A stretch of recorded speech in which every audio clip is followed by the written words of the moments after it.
იმას, რასაც თქვენ აკეთებთ, ესეც ერთ-ერთი მაინც განსაკუთრებულია, რატო ნახე, ყველას გონია ხოლმე, რომ აი საცხმა, რა უნდა მოგვიტანოს, ხო? ანუ ის რუტინა, მაგალითად, დილით გამწმენდი, რომელიც ზედაპირი უნდა აუცილებლად მთელი დღე ამ დაბინძურებულებით ჩამოვიტანოთ, ეს უკვე ერთ-ერთი მნიშვნელოვანია და მით უმეტეს, როცა იყენებთ სწორ პროდუქტს და ამ პროდუქტის შემავალი ეს ინგრედიენტები არის უკვე შესაბამისად და ასუფთავებს კანს, ეს უკვე შენ ჟანგბადს აძლევ კანს, რომ ისუნთქოს კანმა.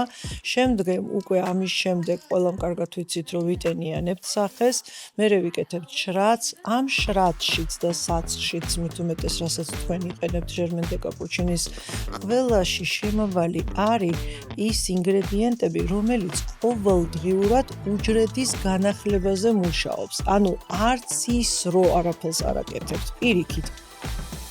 სრული ვიდეოს ანახავად გადადით ჩვენს YouTube არხზე.